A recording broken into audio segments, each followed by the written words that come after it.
papá de Mauricio Tabe, no sé si modo de pensar o de vivir, y especialmente una cúpula acostumbrada a ser impune. Sí se portó mal, pero fue porque lo provocaron. Hay una justificación. Si él supiera cuánta gente en nuestro país vive llena de coraje, estoy seguro que lo hubiera pensado dos veces. Amenazar a alguien con un cuchillo de la noche a la mañana no pasa. Normalmente vamos rompiendo límites de la violencia. Sí fue un reclamo que yo vi bastante en las redes. Si ese señor hubiera tenido otro color de piel, estaría en la cárcel. Y es verdad, al ser un señor blanco de una familia muy acomodada, empresario, no le pasó nada. Lo terrible es este colonialismo y racismo internalizado de Marco Cortés. Algo no me gusta en mi país, voy a ir con quien considero una autoridad superior a justo el continente más colonialista. Tan tonto de su parte creer que da bien por irle a pedir ayuda a los colonizadores. Quien empezó esta bola de nieve de violencia fue Acción Nacional. La polarización que se hace desde el discurso político es como si el país estuviera dividido en buenos y malos, sociedad y gobierno bueno y criminales que son exclusivamente los narcotraficantes malos. Y la realidad es que no es así. Tenemos estructuras de macrocriminalidad que son muy difíciles de ver. Es que hay narcopolíticos, es que hay narcoempresarios, ¿no? Es que hay narcosectores de nuestra sociedad. ¿Cómo se va a combatir eso, presidente? Entonces él dice, cuando yo ya vi el estado real de las cosas, supe que teníamos que tener esta dinámica más tiempo. Yo le daría, digamos, ese voto de confianza, pues no tiene a Genaro García Luna, sino a Rosa Isela. Ya tiene un proyecto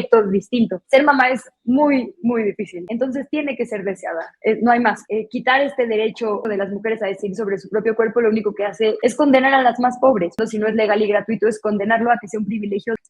Le doy la más cordial de las bienvenidas a Luisa Cantú Ríos, que está aquí con nosotros en Sin Máscaras a través de los Reporteros MX. Querida Luisa, buenas tardes, ¿cómo estás? ¿Cómo te va? Ay, buenas tardes, Manuel. Muy honrada, como siempre, de poder estar acá con ustedes. Te mando un abrazo y agradezco otra vez el espacio. Muchas gracias, querida Luisa, es recíproco. Oye, hay que hablar de la polarización, porque o sea, una cosa es Twitter, me queda perfectamente claro, el jaloneo, la risa, el pastelazo, pero de eso a sacar un cuchillo y amenazar a un funcionario, ¿no? Veo O que sea, se puso de moda. Sí, ya se puso de moda y creo que terrible porque estamos a unos días de Halloween y entonces no va a ser muy conveniente, ¿no? Vamos a ponerlo de esta manera. Pero al final de cuentas, dice el presidente, es una forma de pensar de gran parte de la sociedad.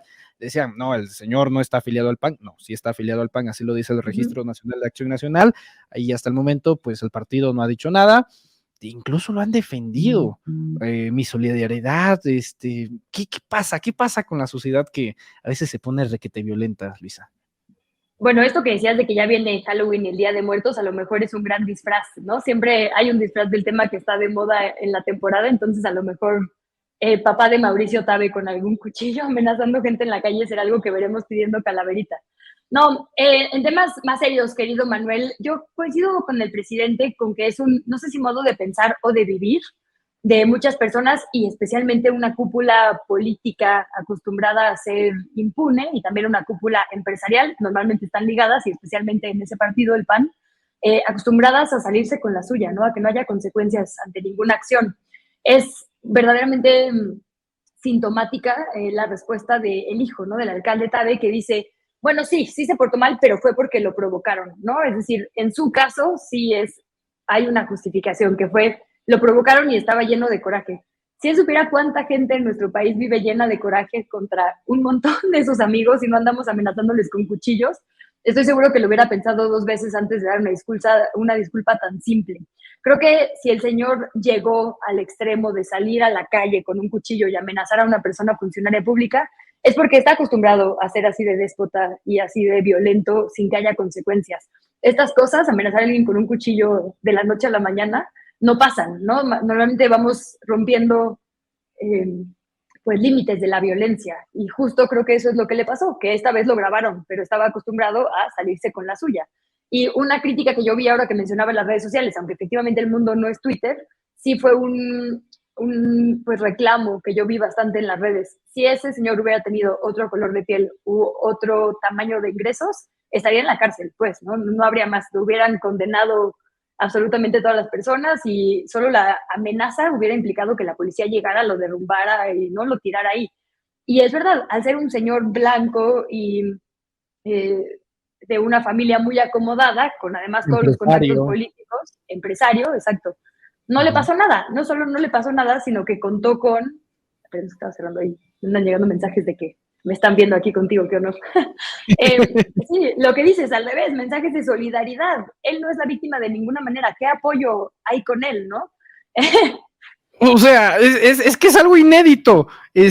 Yo me imagino al chico que lo intentaron asesinar y todavía lo culpan de provocador. O sea, es una situación que no se ha visto nunca antes. Por lo menos 2 alcaldes de la Ciudad de México ya salieron a solidarizarse. Diputados federales, incluso alguna que otra periodista o periodista en los medios de comunicación.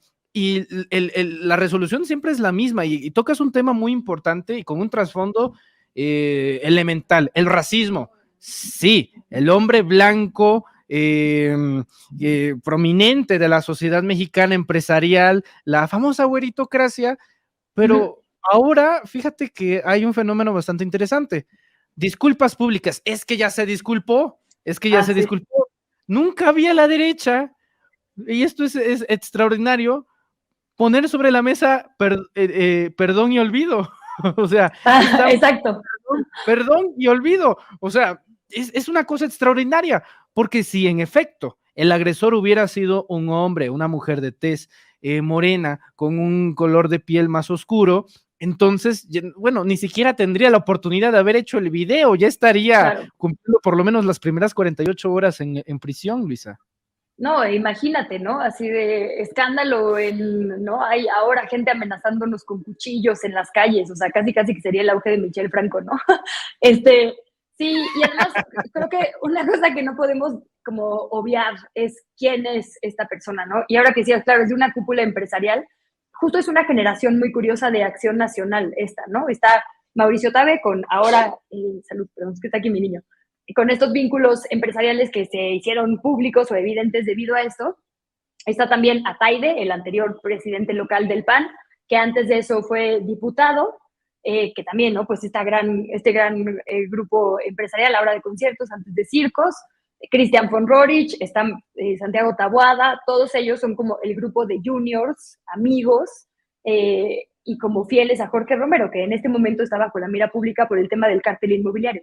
Entonces, de repente, si uno empieza a conectar quién es este grupo político, ¿no? De quién goza, digamos, de favores y privilegios y cómo han actuado todos ellos, el diputado Mendoza también, bueno, antes diputado local, ahora también en la Cámara,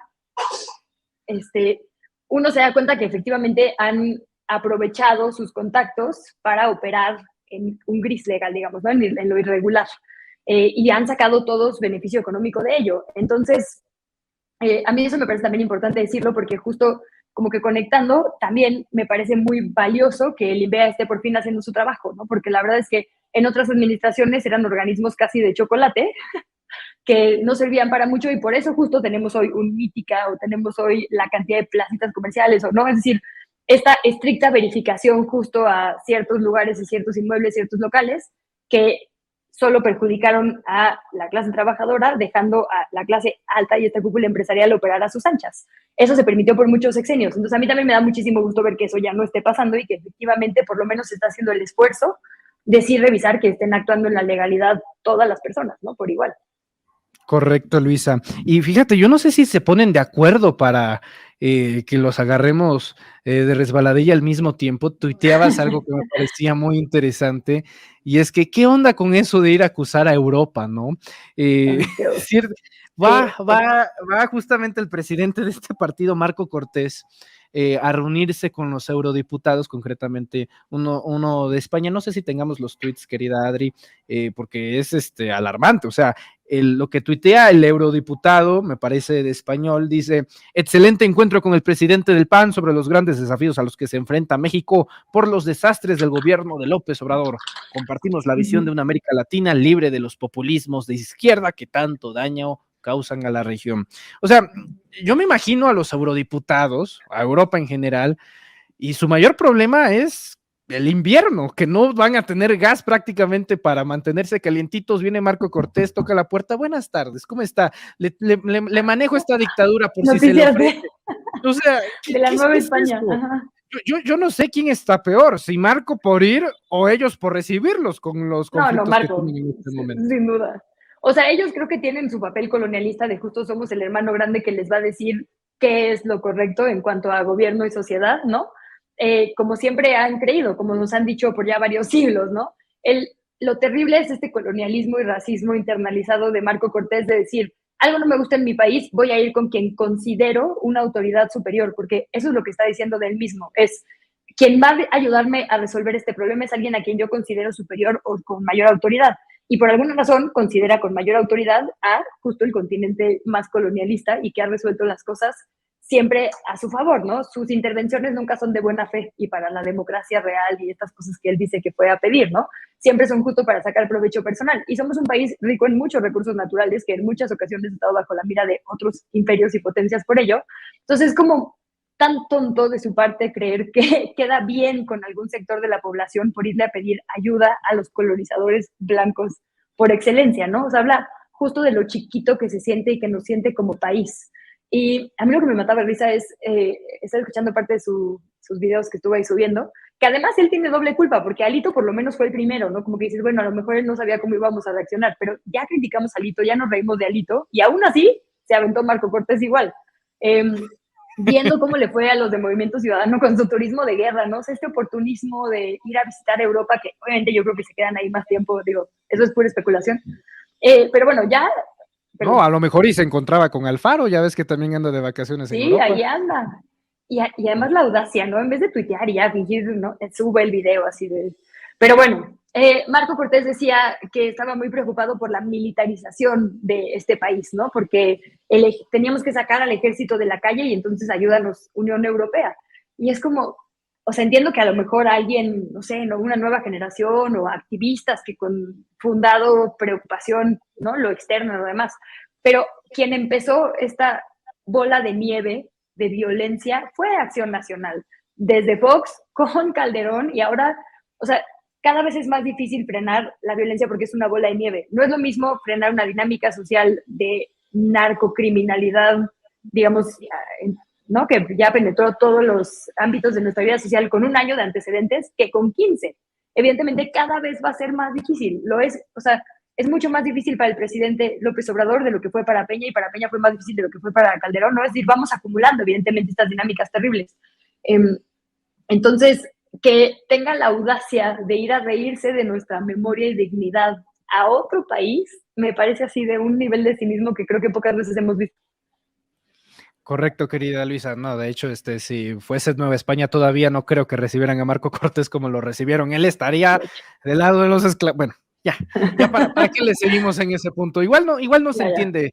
Pero, Luisa, ¿a dónde vamos como sociedad? Porque cada vez más se está hablando de una polarización en torno a las contradicciones de los discursos. Por un lado, ya lo adelantabas, Acción Nacional, en efecto, comienza lo que sí es una militarización de las labores de las Fuerzas Armadas en materia de seguridad pública, y quien antes estaba opuesto era el presidente, y ahora que está a favor, ahora los opuestos son ellos. Entonces la sociedad queda entre ese en medio, como sándwich, y se pregunta, bueno, ¿qué es lo que nos queda? Lo que ha hecho el presidente y el secretario de Gobernación es ofrecer una encuesta, ¿no? Una consulta para saber qué es lo que quiere la ciudadanía en torno a las labores de seguridad de las Fuerzas Armadas. Pero el PAN, y concretamente de todo el grupo opositor, es básicamente todo lo que diga Andrés Manuel, al contrario. Me opongo y no importa si es para bajar el kilo de tortilla, o sea, es no siempre. Así que, ¿en dónde quedamos nosotros como sociedad? ¿Sí ves polarización, como se dice, o realmente los violentos solamente es un grupo compacto? Híjole, justo creo que parte del problema cuando analizamos estas propuestas es que obvian como, digamos, la polarización que se hace desde el discurso político, ya sea en pro o en contra del presidente, es como si efectivamente el país estuviera dividido en buenos y malos, ¿no? Tanto para el presidente en el discurso como para la oposición. Cuando hablan de ello, digo, unos en contra, otros a favor, cambiando posturas y demás, pero como si el problema a resolver fuera un problema entre buenos y malos, ¿no? Como sociedad y gobierno bueno y criminales que son exclusivamente los narcotraficantes malos. Y la realidad es que no es así, ¿no? O sea, la realidad es que tenemos estructuras de macrocriminalidad que son muy difíciles de ver. Es decir, el narco está metido en Hacienda, ¿no? O sea, está metido en operaciones internacionales, está metido en los gobiernos, está metido seguramente en la iglesia, ha habido denuncias, ¿no? De que presiona a diferentes sectores en un montón de empresas. Es decir, ha permeado ya tanto en nuestra sociedad que no es que haya buenos y malos, ¿no? Hay un montón de gente que se dedica al campo en este país y que a lo mejor no tuvo de otra opción más que o morirse de hambre o entrarle a la siembra de ciertas cosas y no necesariamente son gente mala a combatir, ¿no? Entonces, a mí la polarización que me preocupa no es tanto la de a favor o en contra del presidente, porque eso hasta me parece sano y qué bueno que sea este debate constante y público. La polarización que me preocupa más bien es creer que hay buenos y malos, porque la verdad es que el fenómeno en México ya es mucho más complejo que eso. No es que solo haya narcos, es que hay narcopolíticos, es que hay narcoempresarios, ¿no? Es que hay narcosectores de nuestra sociedad. Y al revés también. Entonces, ¿cómo se va a combatir eso? El ejército no se va a meter a un ayuntamiento, ¿no? A combatir a los malos, porque como que la línea es muy, muy delgada. Entonces a mí me gusta mucho más el primer enfoque del presidente. Entiendo que la mayoría de la población no tenemos acceso a lo que él sabe y a lo que él vio, y obviamente no nos lo puede decir por razones de seguridad. Entonces él dice, cuando yo ya vi el estado real de las cosas, supe que teníamos que tener esta dinámica más tiempo. A mí eso es lo que me da verdadero terror. ¿Cómo estará nuestro país que alguien que defendió a ultranza sacar al ejército de las calles está tragándose, la verdad, esta decisión política de mantenerlos? Seguramente, efectivamente, hay una situación muy, muy delicada de la que no sabemos, ¿no? Eh, bueno, conecto este tema con el de Ayotzinapa. Hay cosas que no tenemos que saber porque se está construyendo un proyecto más grande que nosotros en este momento, ¿no? No quiere decir que siempre vaya a ser así, sino que hay planes. Y eso también me parece como, yo le daría, digamos, ese voto de confianza, le daría el voto de confianza de que efectivamente él, pues no tiene a Genaro García Luna, sino a Rosa Isela, ¿no? Es decir, ya tiene un proyecto distinto.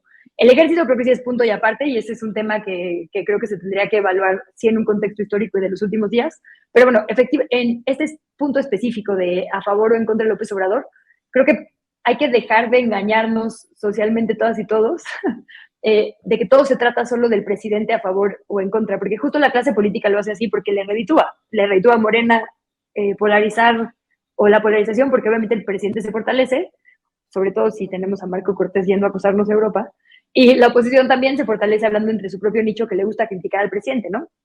Pero en el mundo Correcto. todos somos un poco buenos y un poco malos y un poco víctimas y un poco cómplices hasta por omisión de lo que está pasando, ¿no?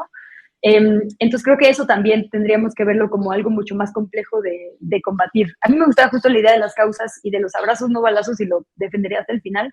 Por eso, porque no puedes combatir elementos, o sea, no es tan fácil distinguir, digamos, ¿no? En este momento quién es quién. Entonces lo más fácil es quitar las malas motivaciones. Pero bueno, entiendo que yo no tengo la información completa, ¿no? Claro, claro, no es blanco ni negro y, híjole, pues sí, algo debe de saber el presidente y los elementos del ejército mexicano para tomar estas decisiones. Para finalizar, querida Luisa, y a manera de reflexión, siendo hoy 28 de septiembre del año 2022, un día importante para el movimiento feminista y para las mujeres en general, en estos momentos se desarrolla justamente una marcha en la Ciudad de México y en varias partes de la República Mexicana sobre la libre decisión de las mujeres al elegir el grado, al elegir el aborto legal y seguro y gratuito para toda la población mexicana. A modo de reflexión, Luisa, ¿cómo calificamos ya más de 15 años aquí en la Ciudad de México que el grado es legal y no se le castiga a ninguna mujer? Y recientemente con que también la Suprema Corte de Justicia de la Nación declaró que no puede encarcelar a ninguna mujer, no se le puede encarcelar, no se le puede castigar por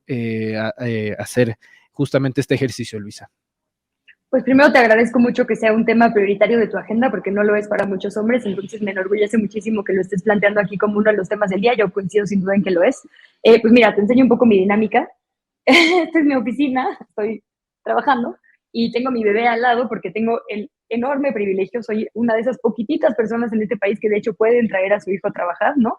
Entonces, sí, digo, es muy bello, pero también es muy privilegiado. La mayoría de las mujeres pues no tienen esta posibilidad, ¿no? Ser mamá es muy, muy difícil. Yo creo que quienes nos acompañan en la audiencia lo sabrán. Es una cosa que te consume toda. Entonces tiene que ser deseada. No hay más, pues las mujeres tenemos que ser mamás de forma elegida. Y hay que entender que quitar este derecho o bloquear este derecho de las mujeres a decidir sobre su propio cuerpo, lo único que hace, como se ha hecho muchísimas veces, es condenar a las más pobres, porque siempre ha habido interrupciones del embarazo, siempre las seguirá habiendo, y lo único que estamos haciendo, si no es legal y gratuito, es condenarlo a que sea un privilegio de élites. Las niñas y los niños se merecen, ¿no?, el derecho a una familia que les quiera y que esté comprometida. Digo, para esto hay que generar un montón de condiciones más, ¿no? Y a mí me parece importante cuando hablamos de aborto hablar de como educación sexual en general, porque no solo es decidir en el momento en que estoy embarazada si voy a continuar con el embarazo o interrumpirlo, es justo qué pasó en todos los momentos anteriores de que yo llegara ahí, ¿no? O sea, mi relación sexual fue consensuada, informada, tuve acceso a anticonceptivos, tuve una buena clase de educación sexual, ¿no? En mi infancia, es decir, la maternidad elegida pasa por muchas, muchas etapas antes de la gestación como tal, ¿no? Entonces creo que hay muchísimo que hacer en nuestro país. Hay 10 estados en este momento, como decías, que ya permiten la interrupción del embarazo, pero bueno, falta que sea gratuito, como bien dices, que sea, o sea, que tengamos las herramientas, no solo el derecho, primero el derecho, por supuesto, primero el derecho y después las herramientas para que efectivamente sea una realidad para todas las mujeres. Es un tema de igualdad de derechos, es muy, muy importante decir eso. Eh, y bueno, pues también decir que, aguántame un segundito, mi vida, Sí, que claro. sí, perdón, les decía aquí es que está un poco inquieto ya a esta hora. Sí, pues solo cerrar con eso, ¿no? Que la lucha feminista pasa por esto porque tiene que ver también con no pensar que somos un bien para la sociedad, ¿no? O sea, que la sociedad puede decidir por nosotras o por nosotros, o que funcionamos, que nuestros derechos están en función de otras personas, ¿no? Aunque sean infancias, es decir, somos mujeres sujetas de derechos propios y somos quienes tenemos que decidir sobre nuestro cuerpo. Entonces, bueno, digo, es un debate que ya está ganado afortunadamente aquí en la Ciudad de México, pero todavía hay mucha resistencia. Y a mí eso me preocupa porque creo que a veces malentendemos la lucha y parece ser algo contra las infancias. Y digo yo que tengo aquí uno al lado, puedo asegurar que no es contra las infancias, es justo por las infancias, ¿no? Por todas las infancias que la maternidad debe ser elegida, querido Manuel. Querida Luisa Cantú, yo te agradezco mucho tus reflexiones, tus análisis en este espacio informativo de Sin Máscaras a través de los Reporteros MX. Cuéntanos, por favor, dónde te podemos encontrar todos los días a las 2 de la tarde, como siempre, en tus espacios noticiosos, pero también en redes sociales. Te agradezco mucho, Luisa. Ay, al contrario, Manuel, yo les agradezco muchísimo la generosidad. Adriana, además, que ahí chateamos a deshoras porque todo el mundo anda con esta agenda terrible. Pues sí, como ya decías, muchas gracias. Estoy en la octava, en 88.1 de FM y ahí en la transmisión de 2 a 3 en Rompeviento los jueves y pues por ahí en @Luigi Cantú a sus órdenes. Extraordinaria periodista, Luisa. Sabes que te queremos, te apreciamos mucho y Ay, también más que te mucho, mi Juli. admiramos aquí en los Reporteros MX. Te enviamos un fuerte abrazo y también se llama Diego, ¿correcto? Diego, sí, qué buena memoria. Diego. Obviamente, memoria de periodista, no te podría fallar. Gracias, Manuel, de todo corazón. Somos tus fans aquí, en esta casa ambos. Un Un beso, saludo a muchas nuestro gracias. querido Diego. Ahí le enviamos un fuerte abrazo. Cuídate mucho, querida Luisa. Estoy bien perdido. Igual, gracias. Luisa Cantú hablando con nosotros sin máscaras. Continuamos.